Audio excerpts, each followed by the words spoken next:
When I was 5 years old, I only spoke Spanish. I lived in a place where it was 90 degrees year-round. Pancakes weren't my everyday breakfast. I usually ate empanadas instead. And in my kindergarten class, there were 2 girls named Valentina other than me. As much as I claim now that my name is something special, I actually grew up thinking it was really ordinary. See, I was born in Venezuela, and I lived there the first few years of my life. My great-great-grandparents were the first to move there. My parents met in college, they got married, they had my sister, and then they had me, all while my mom was still in school. The running joke is that my sister and I ended up being so smart because instead of her singing us lullabies or reading us bedtime stories, she would read us her chemistry textbook. A lot of that made me become who I am. See, at the age of 2, my mom put me in school. And I mean real school, not just daycare. We had uniforms and everything. That was my birthday, so I got to not wear my uniform for the day. Yeah, I had a big belly. But yeah, when my teachers asked me what I wanted to be when I was older, I used to say I wanted to be Miss Universe. At the time, Venezuela had the most titles for Miss Universe. It was a pretty big deal in our country, and especially in my family, because I grew up watching the shows. I remember one year I was running into the living room because the show was about to start, and I was still not ready, and I tripped, and I landed face first. I got a giant nosebleed, but I didn't want to miss the show. So instead, I laid on the couch, my head slightly tilted. I had an ice pack over my nose. It was covering up half my face, but out of the corner of my other eye, I could still watch the TV. And in between commercial breaks, I would run to the bathroom and change out the tissue. Sorry for all the gory details, but I thought this was still just a minor setback. At 5 years old, I thought my path to the crown was still set. I thought my life in Venezuela was set. Summertime used to be my favorite. I had all of my family near me, all my grandparents, my aunts, my uncles. We used to go pool hopping all around. We ate ice cream everywhere we went. When you're that close to the equator, there's not much else that you want to do.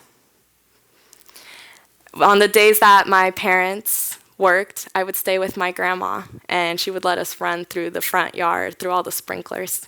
Again, anything to just cool down. But the last summer that I was there, so the summer of 2003, my grandma stopped letting us play outside. In fact, my family stopped leaving our house much. We didn't really go out to eat. We wouldn't go to the mall and go shopping. We always just stayed inside. One day I came home, and there was a really ugly-looking fence around our house. And what you're looking at there is an electrical fence. I didn't know it at the time, but a lot of the houses in our neighborhood were getting broken into. This was just the start of a long history of crime. I remember we used to always just drive around, and it became more and more popular to see these everywhere, around houses, around schools, around businesses. And for a while they were working. No one had broken into our home. When we drove around, I would just see them everywhere. And I thought it was going to make things better. However, it turns out that wasn't the case. See, that last summer that I was there, the summer of 2003, we started experiencing all these extended power outages that would last for days sometimes. And when there's no stable law enforcement and there's also no power, it's pretty much very easy to get away with any crime that you want to commit.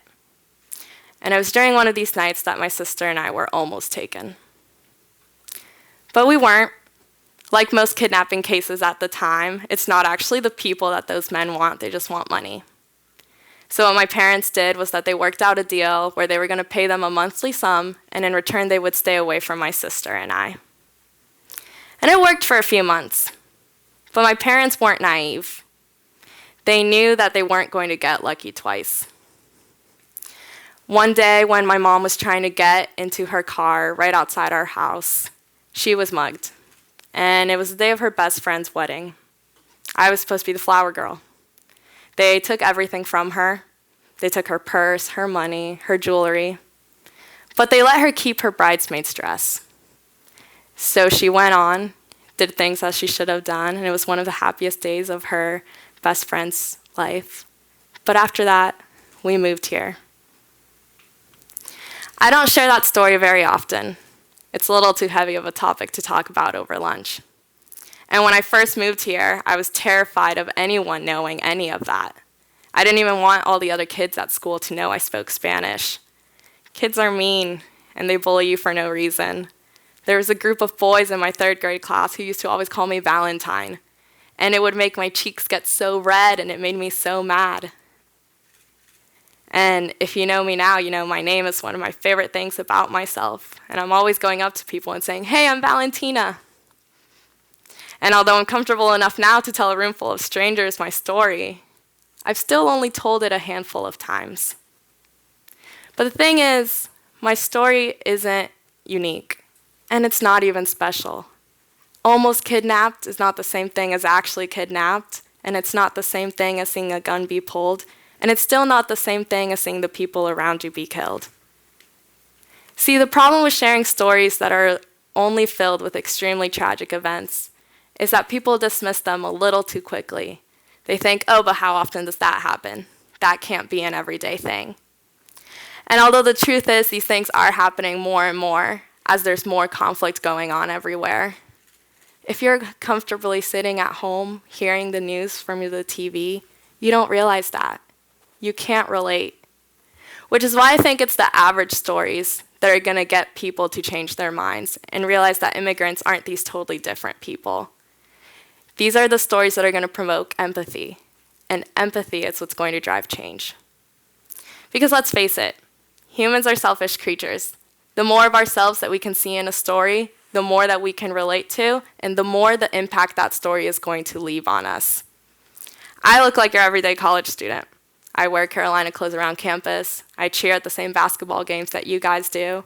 If I were sitting in that lecture hall in Genome surrounded by 400 other students, you wouldn't be able to be like, yep, she's an immigrant.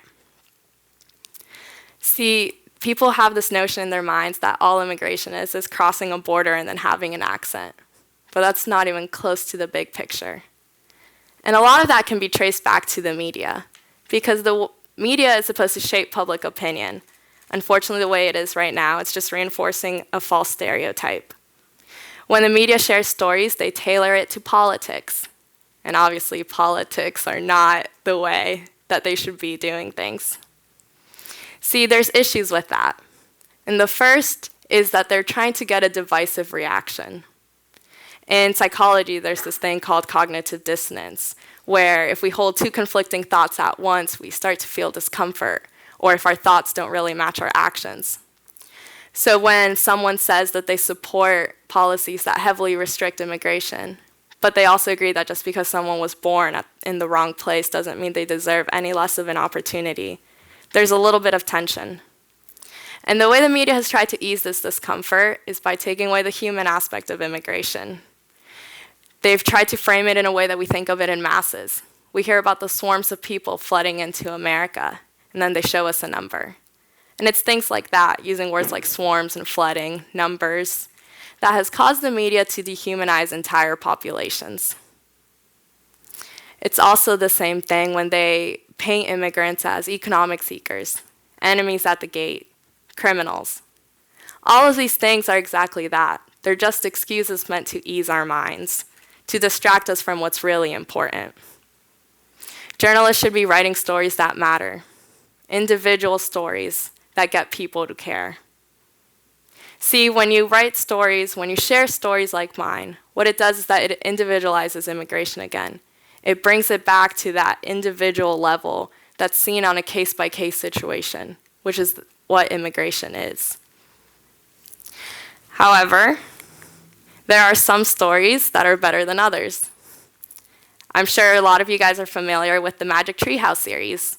But for those of you who aren't, it follows the story of two kids, Jack and Annie, who travel around the world after finding this magic treehouse full of books.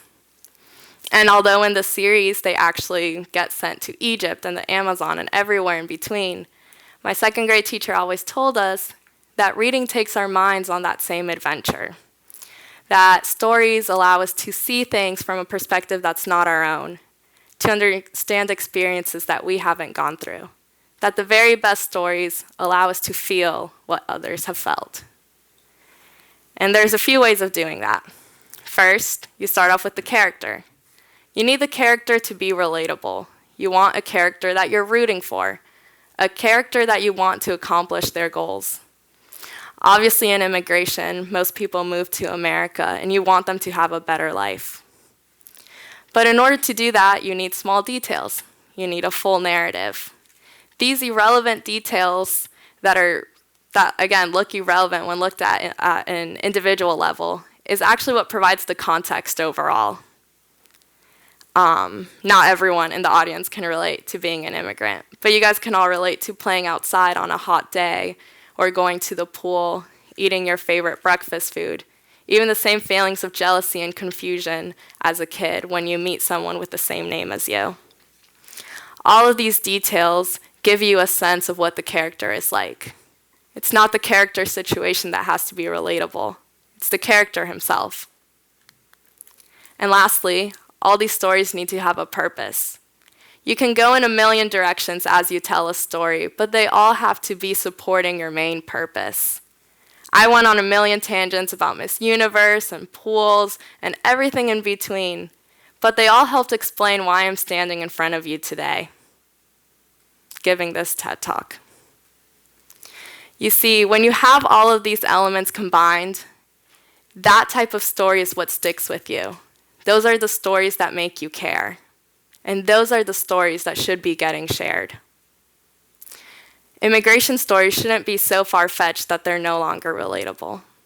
After all immigration is following the flow of people from one place to another. Thank you.